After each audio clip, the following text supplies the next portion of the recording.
In this video, we're going to talk about purchase follow-up workflows and how you can set them up with your e-commerce store. To get started, go ahead and click on the Workflows tab here in Flodesk, and then New Workflow. Here on the left, we have a new section for purchase follow-up templates. Click here to get started with a pre-built template.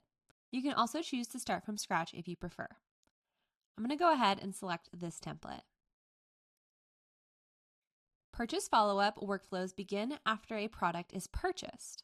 This is a great way to thank your customers, ask them for a review, or offer them other products that they might be interested in. To get started with this workflow, I'm going to come up here and select Add Trigger. Since we chose a purchase follow-up template, Makes a Purchase is already selected here in the trigger. If you're building from scratch, click that drop-down and select Makes a Purchase. Next, we're going to choose what store we want to connect to this workflow. Click the drop-down, and I'm going to select Flodesk Checkout.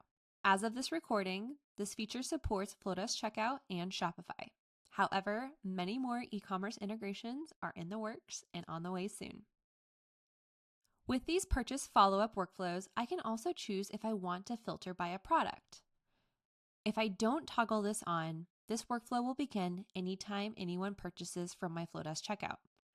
However, if I only want this to trigger for a certain product, I can do so by toggling this on and then selecting the product.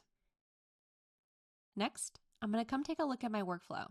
Let's say I want to add a time delay before this first email sends. To do that, I'll hover over the center line, click the plus sign, and choose a time delay.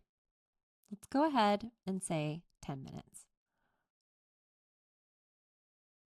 To edit an email in this workflow template, I simply click on the email and then click Edit over here on the right-hand side.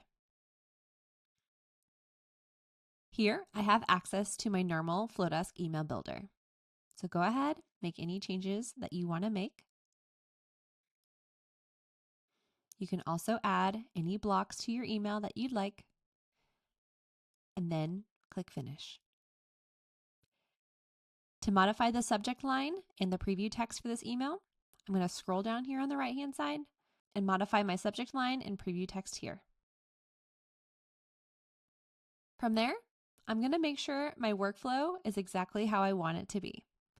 Go ahead and take a few minutes to edit all of these emails, or you can add additional emails, time delays, conditions, or actions here, just like a typical workflow. When you're ready, go ahead and click Publish, and then your workflow is live. And that's it. Now you can continue to nurture your customers after they have made a purchase in your shop.